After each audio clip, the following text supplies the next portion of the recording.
Don't judge my fan because it's really dead. Hello and welcome to this episode of my podcast, Tom Sips Into Conversation With. This week on the podcast I have Ellie from Ellie Joy Ceramics. Ellie's a wonderful person that I started following probably a couple of years ago or so, and in the episode you'll actually hear me realise where I first saw her. We recorded this episode back at the early part of 2021. It was the end part of January, so we were still in lockdown at that time, and it was a really nice conversation. In this episode we talk a bit about markets and kind of a little bit about our experience in markets. We also talk a little bit about Christmas markets and online markets that we kind of had a go at doing because at the time it was full lockdown and we weren't able to actually go to an actual market. We talk a bit about how she got into ceramics and her process. We talk a little bit about art, a little bit about my art and a bit about her art. We talk a bit about what she likes to listen to or watch while she's creating. We talk quite a little bit about podcasts that we quite enjoy as well. We also talk a little bit about mental health and how crafting is really good for our mental health. At the end of the conversation, we also talk a little bit about how you can have a go at ceramics. If you want to have a go, she gives some good tips on what you can kind of look for. We also talk about some mugs that I saw on her Instagram page, and she was working out whether to sell them or not. Luckily, I did actually get one. This is one of now my favourite mugs that I have at home. It's one of her little ceramic handleless mugs, and I really enjoy this for my morning coffee. I have a little filter, perks me up, and it's a really, really, really good mug. I'll be back in the middle with a little update from Ellie, and then I'll be back at the end with just a little bit more chat, a little bit more update on what I'm doing. But in the meantime, we slip into the conversation with me asking where she's from. So I live in Leicestershire, a town called Market Harborough. I was born here, lived here my whole life. I'm still living at home with my parents. I am moving out hopefully in April. Me and my partner have just brought a new build, so we're waiting for it to be built at the moment. So hopefully that'll be April. That's awesome. That's not too far away from us, really, because I'm from Rugby, but we're now living in Coventry. Yes, not far at all. Yeah, and like Market Harbour is somewhere that I've kind of wanted to go, but for some reason, I don't know, it's just been like I've just still never been. It's great for little independent shops. Really, really great for that. The majority of shops are small owned businesses, which is amazing. And I've heard there's like a really good like market scene as well. Like there's a couple of people I know who do markets. Definitely. I've done a few markets up in the old grammar school, which is that old building on stilts. They've also got the new Eco Village, which is great. They have like a refill station there, and they do various markets. I did a market there in December, which was really good. So yeah, there's quite a lot kind of starting to kind of appear around the town, which is good. That's awesome. It's somewhere that I kind of want to try and go and see if I can get into markets as well, because it sounds lovely, and like I'm still not sure why I've never been. Yeah, it is lovely. I mean, you don't appreciate it as much when you live here, I don't think, but I have heard like people say how lovely it is, and I guess, like I say, you don't appreciate it, but now I'm older as well, I think I appreciate it a bit more. Yeah, I think you kind of underestimate the place that you kind of live in a way, don't you? Like, yeah, of course, underappreciate it. Yeah. See, I love Coventry. I mean, I don't know it so well, but I've done quite a lot of markets at Fargo, and they're great. They're my favourite markets. I always sell really well there, meet loads of really nice people. Other stall holders are always lovely. The organisers are lovely. I love it there. I love doing markets at Fargo. You saying Fargo, I think that is probably where I saw your stuff first. Possibly, yeah, possibly is. I remember seeing your kind of, I think you did earrings with like pressed flowers or something. I did, yeah. Yeah, I think we saw those, and I think we took one of your business cards, and that's probably amazing. Where I started following you. There you go then, that'll be it. Yeah, there we go. I love Fargo, it's brilliant. Yeah, it's great. Yeah, I think there's still room. Like I tried to do the online market for Christmas, and for me, the online markets didn't really work. I think I'm better being in person and trying to upsell stuff. I agree. I'm the same. I did a couple of online markets. I did one with London Makers Market. I'm not sure if you follow them on Instagram. That was actually really great. Olivia, the organizer, she was really, really good. And it was really well advertised, and I sold quite well on that. But yeah, I think it's hard, especially when your things are physical and you want to talk to people and you can't. People, it doesn't look the same on a screen as it does in person, and they can't pick things up and hold things and really look at it. So it is much harder to sell kind of as an online market, I think, definitely. Yeah, in previous markets, I was able to get people to try a hat on and feel the wool and stuff like that, and they can't really do that online. So unfortunately not. Yeah. So how did you get into ceramics? So I was always like super creative. Like when I was younger, I was always painting and drawing and whatever. And I did like an A-level in art and textiles. And then I went on to do an art foundation course at De Montfort in Leicester. So, you do a bit of everything. So I did a little bit of ceramics. I did a little bit of metal, textiles, kind of fine art. And I ended up doing like a fine art pathway. I dabbled a little bit in like plaster and that kind of thing. But I was always kind of quite adamant I wanted to paint. But towards the end of the year, I was kind of falling out of love with it. So I ended up having a year out, and I just worked for a year. And it's weird, like I honestly just started seeing pots and ceramics on Instagram on my explore page, and I started following loads of ceramicists, and I was like, that looks really cool. Like, why have I not done that? And I knew that they did a course at De Montfort. And so I went to the open day and ended up just applying and just going for it, and I knew that that's what I wanted to do. It just kind of felt right. Like, even though I'd never really done it, I think it was kind of combining the like the arty side of it, but also, and the creative side, but also the functionality for me is quite important, because with art, I was never into the kind of meaning behind things. I was more, I want to make something nice that people want to buy, and I want to enjoy making it. It was kind of about the function, but also it looking nice. It felt like ceramics and tableware and plant pots and all that kind of thing just kind of felt right. So that's kind of how I got into it. So I just went and did the degree, really. Yeah. Nice.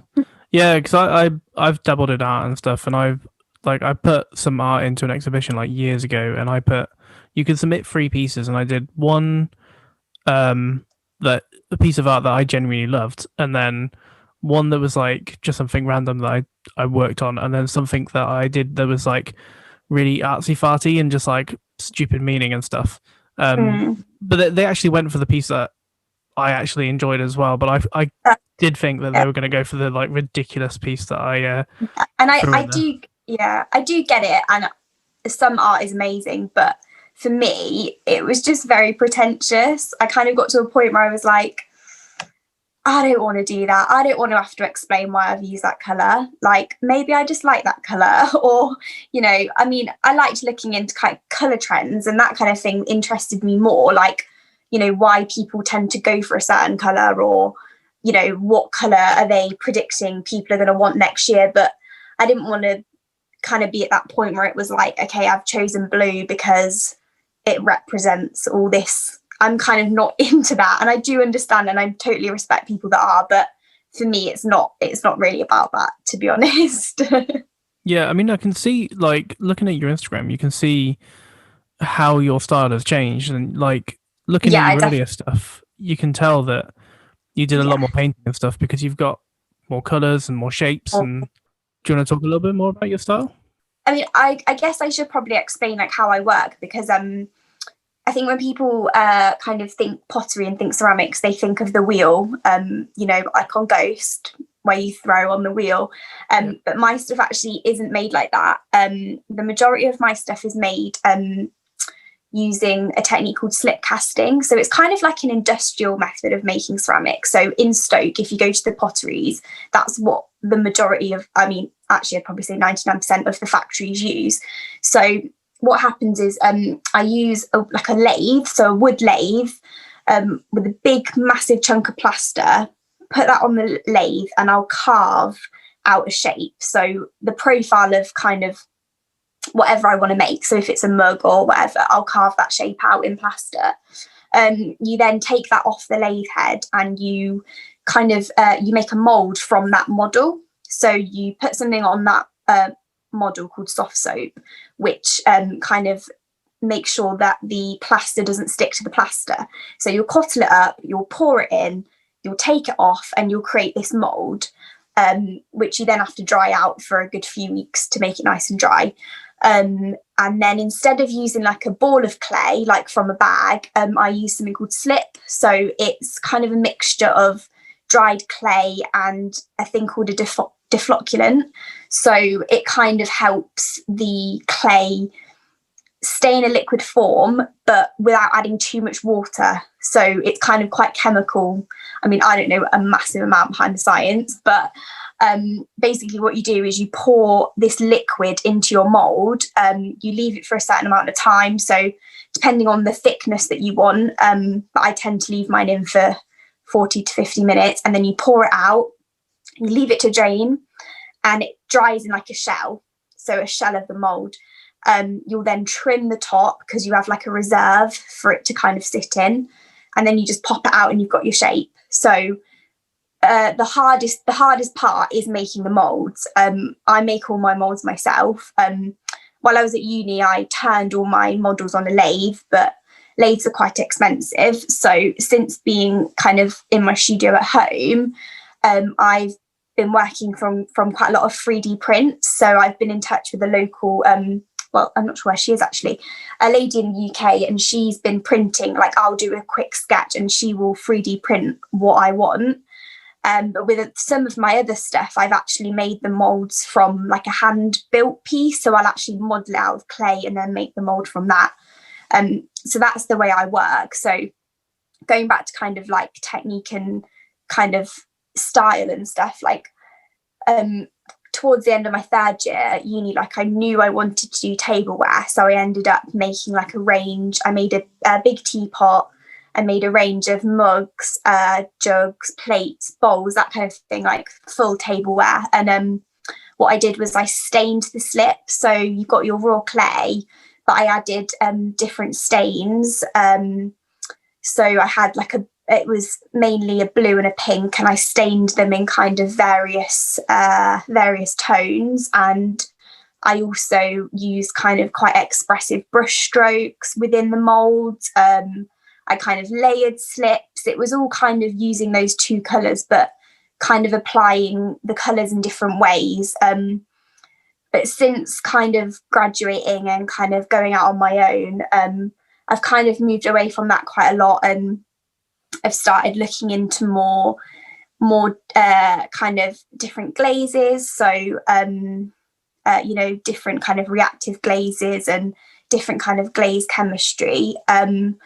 And I've also, I've just kind of, my style's just kind of developed. And I think the good thing about being out in the world basically is you can just make what you want. And I love that so much, because at uni, you're constantly thinking like, okay, what grade is this going to get me? And for me, I was such a perfectionist, and I still am.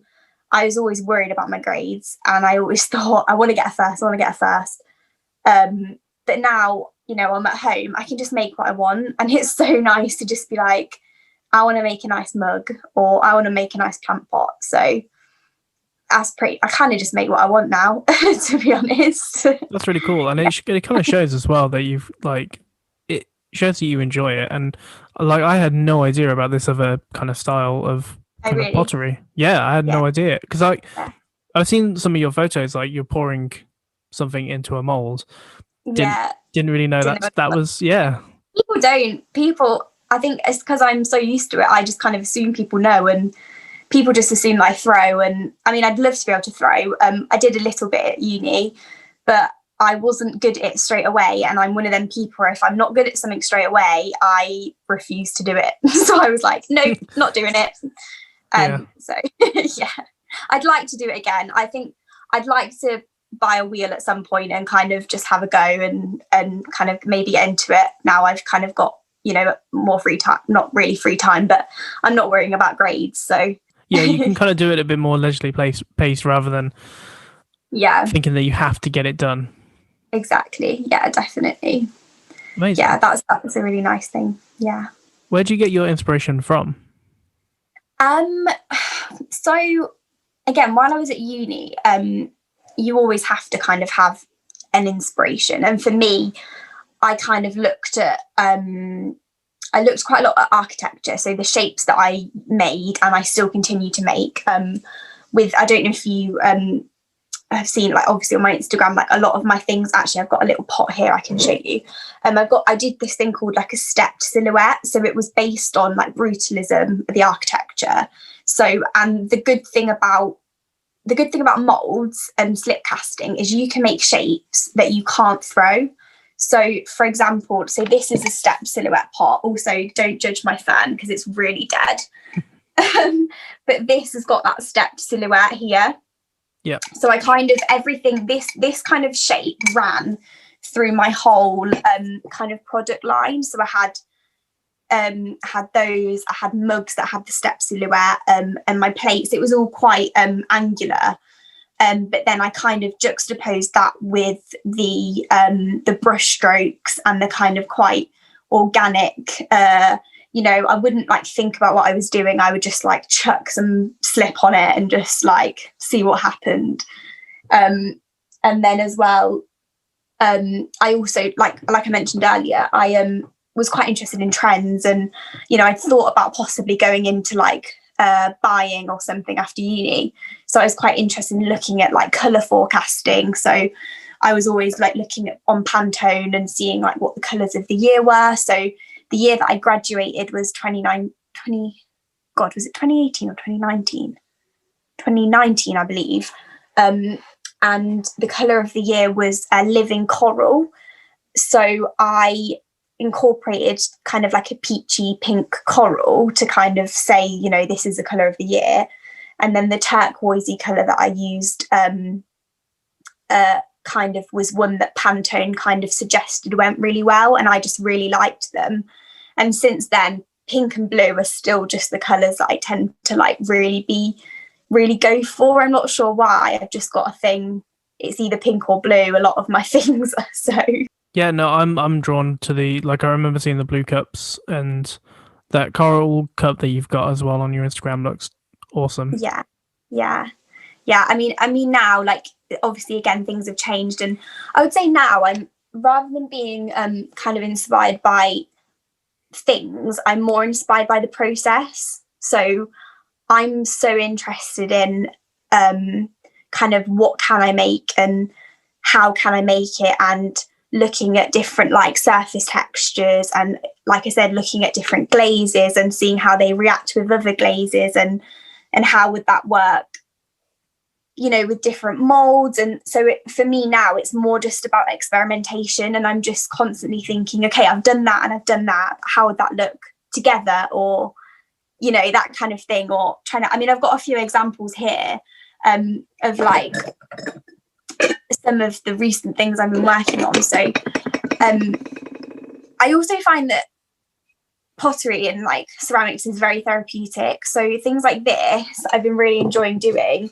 because this texture is all hand carved, and it's just so nice to do. You can just, this took me a little while, but it was just so, it was just so nice to do and really That's therapeutic. Cool. And then the same with how'd you get that texture? So there's so many pottery tools out there, but it's just like a little loop tool with like a metal kind of loop on the end, and I kind of carve in sections and then carve over it, and then obviously the glaze kind of sits inside the crevices and gives it a really nice texture, which I really like. So same with these like wiggle dishes I've been working on. They cool. Are made, so these were rolled out by, this and the plate weren't slip cast. These were rolled out by hand, hand carved, and then this was actually sat over some formers for about a week. I had to really slowly dry this, because otherwise the edges would have flicked, and it does actually sit really nice and flat. But if I dried it any quicker, it probably would have just warped. So I was really actually quite pleased with these for a first attempt. But yeah, so like I say, I just like trying new things out, really. Yeah, must be nice to be able to just try things out now that you don't have that pressure. And like you said, like it's like a nice form of therapy. Like you can just get into it. Definitely, it's great. Like it's just so nice being like, I can just make what I want to make, and you know, if people buy it, that's amazing, like bonus. But for me, it's just making. I just love it. I just love opening the kiln and seeing like what's happened. Like if it's gone well, like you just never know. Like sometimes you're in it and the whole kiln is just a disaster. But these things happen. So yeah, that's cool. I guess you can't just like have a little peek. You have to wait until it's it's like the anticipation, but I don't think I'll ever get over the excitement of it. Like it sounds kind of sad, but it's like Christmas morning. Like every time I have the kiln to open, I'm like, oh, I wonder what goodies I'm gonna have. That's nice. It sounds like the similar kind of thing. If I've like put a load of wool in a box somewhere and I'm trying, like, I then go and have a look at the wool, and it's like, oh, what have I got to knit up today? Yeah, it's so fun. I love it. I just love it. I don't think I'll ever tire of it. I hope I don't tire of it. I hope you're really enjoying the podcast so far. Here is Ellie with a little update of what she's been up to. Hello. So quite a lot has happened since my chat with Tom. I moved out of my parents' home and I'm now living in a house with my boyfriend, which is great. Bit weird, feels very different. So I haven't actually been making for a while, which I'm really missing. As I probably mentioned, my studio was in my parents' garage. This is where I am now. And I'm currently in the process of kind of setting up a new studio at my new house. I've just ordered a new shed, so we're getting decking in the garden with a nice big shed for my workshop, which hopefully I'm going to get power to have my kiln and everything in there, which is still going to be a few months away, but yeah, so it's all very exciting. Like I say, I'm really missing making at the moment. I'm so lucky that I'm making still at my job, else I think I'd be going crazy. But yes, that's a little update from me. Thank you. Thank you, Eddie, for that little update. We set back into the conversation with me asking how big her kiln is. So I can't remember how many litres mine is, but it's for any like ceramicists out there, it's just like a little top loader. So basically, the lid kind of opens from the top, and I can fit. I mean, for kind of comparison, I think I could probably fit 20 mugs in, maybe 25. So it's not very big. I recently bought a new one because my old one I brought straight after uni for about 400 quid off Gumtree, and it served me well for a year. But it didn't have a digital controller. So basically modern kilns will have a controller and you can tell it what you want it to do. Whereas my old one worked through these things called parametric cones. So once they get to a certain temperature, they'll bend. So that would cut off the heat. So my new one has got the controller, but it is slightly smaller, but it's more consistent. I'll know exactly what temperature it's going to. But yeah, you can get huge kilns. Like at my job, like I work full time as a ceramicist, and we have huge kilns. Like some of the kilns we have, I could probably live in. They're huge. Probably be a bit warm, but I'm quite small, but they're pretty big. So yeah, compared to a lot of them, mine is quite diddy, but it works for me. So yeah, nice. And they're expensive. Yeah, I can imagine they're pretty expensive. So where do you work then? I work for a kitchen company in Loughborough. It's called Devol Kitchens. So yeah, I make pendant lighting mostly for them, porcelain pendants. We also make a range of like handmade tiles and different lighting. It's quite high end. It's lovely. I love it there. It's great. It helps me in my own practice because, you know, the people I work with are great and I can ask them questions. And we have a great time. We all get on really well, and it's just so nice to get paid to do what I love. So it's really great. It's really That's really great. cool. Yeah. And it kind of helps kind of feed your hobby, which is very similarly tied into it as well. So definitely. Because like I say, kind of throughout uni, I never really knew much about kind of glazing and temperatures, and I've learned so much since being there. Different temperatures and things you can change in a glaze to get it to how you want to make it, and yeah, just all sorts I've learned since being there. And we're quite a small studio. There's only 6 of us, and I kind of run my own product at the moment. But it's great because, yeah, like you say, it helps me, and I'm also doing what I love all day, every day. So it's really good. Yeah. Nice. What's your favorite project that you've worked on that's kind of like in your store? And then we'll move on to like, what's your favorite project outside of that? I don't know if I've got a favourite, but I would say the thing I like making the most is probably my plant pun pots, just because I just love like the thought of people like laughing at them and like enjoying them. And I love a pun. I'm a big pun fan. I just love the thought of people like seeing it and like giggling at it and that kind of thing. And I just love thinking of new ones. I love, I just like making them. I love using the stamps. They're really satisfying to put into the clay. So that's probably one of my favourite things I've made. And I also love my plant signs, which I've got a couple here. Yeah. Okay. Nice.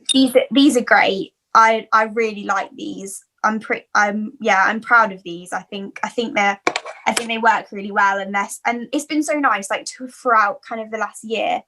So many people have brought them for friends or like brought them for loved ones, and I've wrote a little note in the parcel and sent them, and they fit through the letterbox.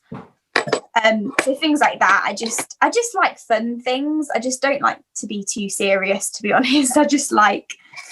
I like things that are a bit funny and a bit cheeky and just like, yeah. Enjoyable, like kind of like actual things that you want to use rather than just something that you want to put on the shelf somewhere and not look at again. And I think that's the thing. Like, I understand that buying handmade isn't cheap. So I think if you're going to do it, you want to buy something you really love and you're going to kind of cherish for a long time, and that is going to bring you joy. And that's what I hope a lot of my things do for people. Like, if you've got an amazing, lovely handmade mug to have your coffee in the morning, it makes a difference. So it does. Yeah, it really does. It really does. Yeah. Yeah. From someone who drinks a lot of coffee and makes a lot of coffee, having a mug that you enjoy drinking from can like enhance the experience loads. Of course. Yeah, it's amazing.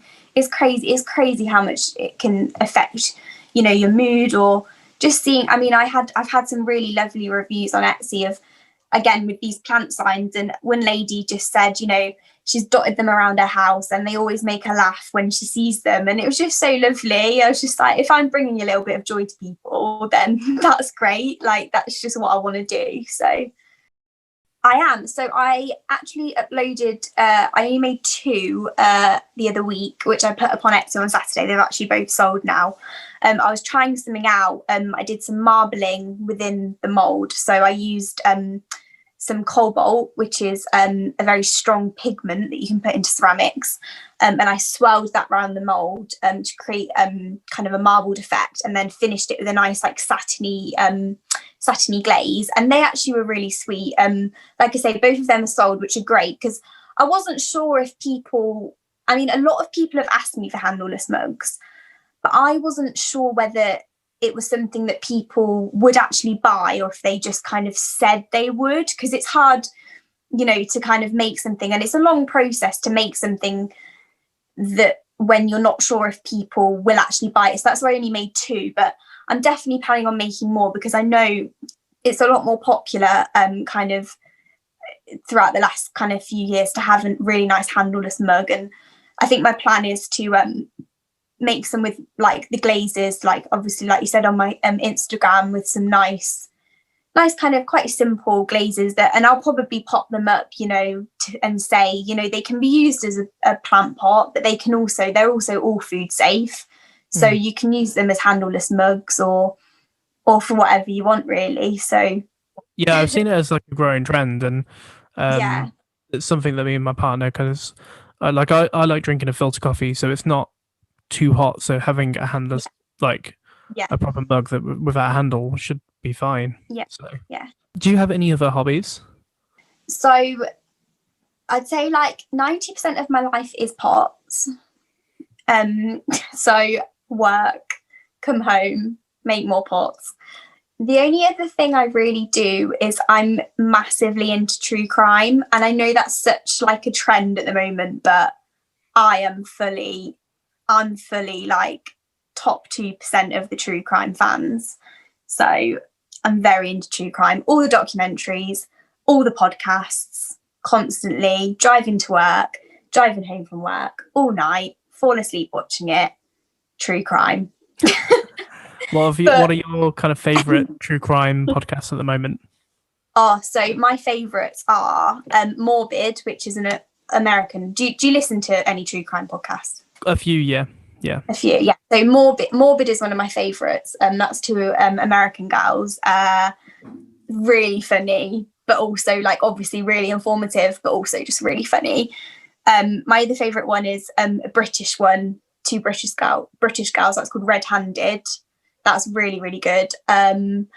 What are my other favourite ones? There's a British one called Infraction, which is really good. There's two girls. They're quite a small one. I actually spoke to one of them on Facebook because I liked their Facebook page, and we were back and forth because I was just saying how one of the cases they were doing I hadn't ever heard of, which is usually quite surprising because I've usually heard of like a lot of them that people do because, and yeah, I mean, there's loads that I listen to. There's quite a lot of American ones, but they're probably my top three. There's also one called Red Rum, which is a British one, and she's really good as well. But I do listen to a lot of them, so nice. I'm always on the lookout for more. So my kind of top ones are an American one called Small Town Dicks. I've been recommended that, but I haven't listened. Really good. So I keep forgetting her name, and I've told this to a bunch of people now. It's the person who does the voice of Lisa Simpson. Oh, is it? Yeah. Okay. So it's quite a recognizable voice because her voice is very similar. But she has two detective friends. Okay. And it's really good. And then there's quite a good like poison kind of murder one that's called The Poisonous Cabinet. Poisonous Cabinet. Not heard of that one. Again, that's another English one, and they look at famous poisoning cases throughout history, but they do so while they have a cocktail, which is they try and loosely tie it with the story that they're telling, which is quite fun.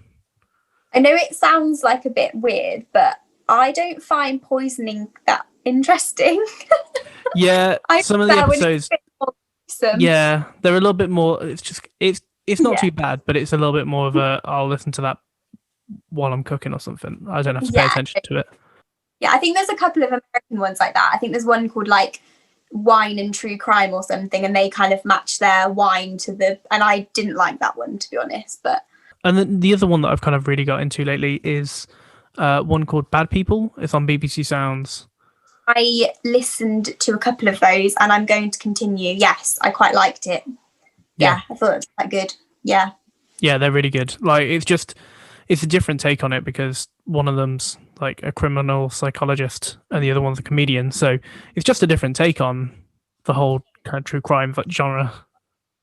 Yeah, definitely. That was similar to the Infraction. One of the girls on there is like a psychologist, I believe, and her other one, her friend tells the kind of story, and then the psychologist will kind of come in with the psychology of everything, and it is quite interesting. So yeah, I'm always on the lookout for more. So that's pretty much all I do, pots and true crime. So cool. That kind of answers the other question that I was going to say was what do you like to listen to when you're kind of crafting and potting and stuff? True crime. Yeah, I mean, the only other thing I do is watch Friends, so it's either Friends or true crime, not really any middle ground, to be honest.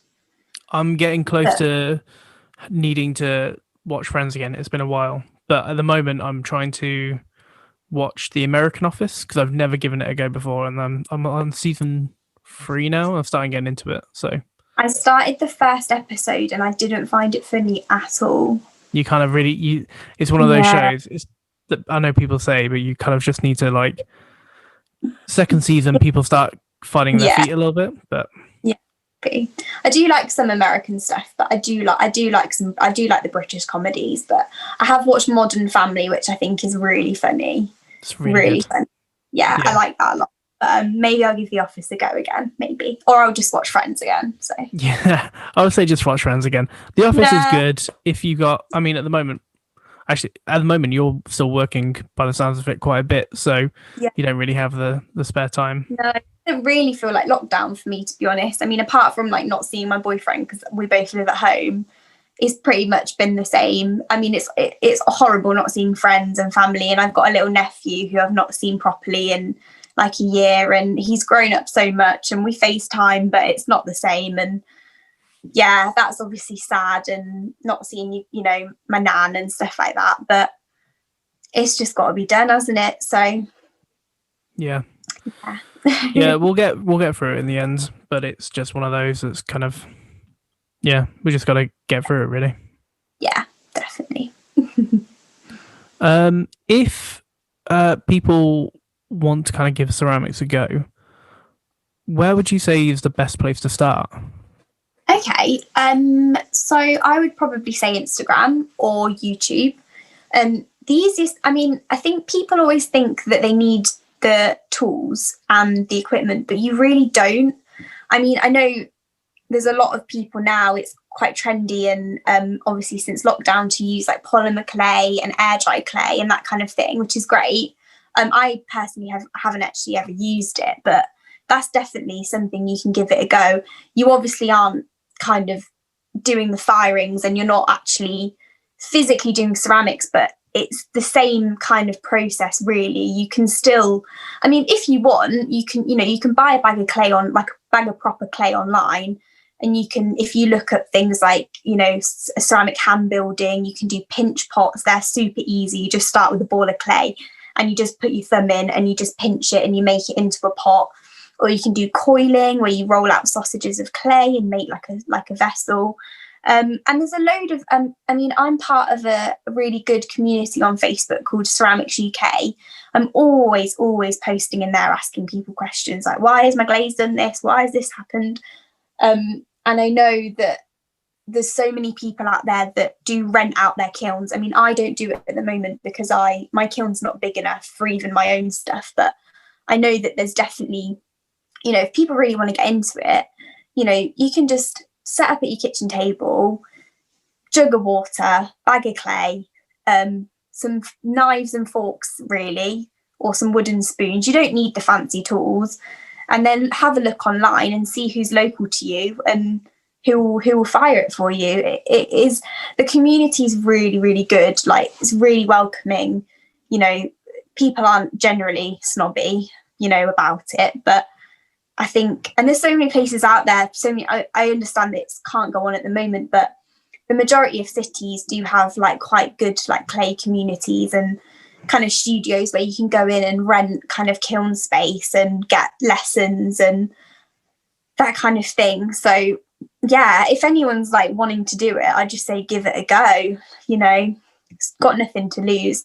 It's very therapeutic, as I've said before. Even if you make something and then squish it back up again, you know, you're still making something and you're with your hands. And I mean, I did my extended essay at the end of uni was all about kind of mental health and the kind of help that clay can have on mental health and kind of self-care and that kind of thing. So it's really, really good. There's been a lot of studies into it, and it's really, really good for your mental health to play with clay. So yeah, I really totally cool. recommend. Yeah. Amazing. If you can send me some links later on, and I'll put those in the description and stuff. But, yeah, I mean, that's definitely the common theme of this podcast is how crafts, doesn't really matter what kind of craft it is so good for your mental health, and it's so important. definitely. Yeah, definitely. I mean, to be honest, like I've been kind of feeling quite rubbish lately. I mean, I know you, like you said, you saw my my post last night, and you know, it just happens, like, and everyone feels the same. And sometimes like life just gets a bit overwhelming, and you're stressed and you're tired and everything, and you just want to have a play and just make what you want to make. And I think that's what I'm going to do over the past, you know, the next few weeks and months. And you know, like I say, if people want to buy things, that's amazing, and if they don't, then they don't. But it's kind of for me rather than for anyone else at the end of the day. So yeah, that's cool. Yeah, I kind of feel the same with my knitting. Like, I don't really sell much unless I go to a market, but whatever I do sell just kind of helps fund the habit a little bit more. Which, yeah, definitely. And helps you buy the world. Yeah, exactly. And if I wasn't really selling it, I would still be knitting because it's just very therapeutic. It's just something I really enjoy. So awesome. Is there anything else you want to chat about or anything?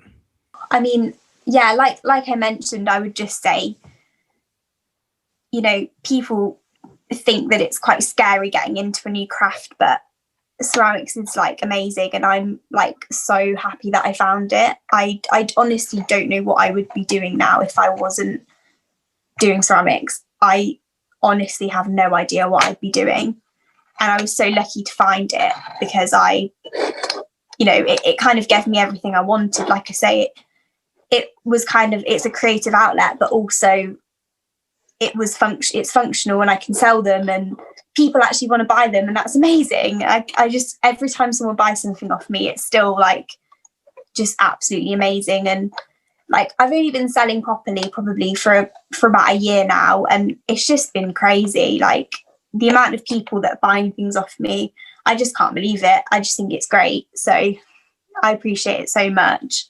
And yeah, like you say, you know, the money that I make goes towards more clay, and I'll just make more and hopefully sell more.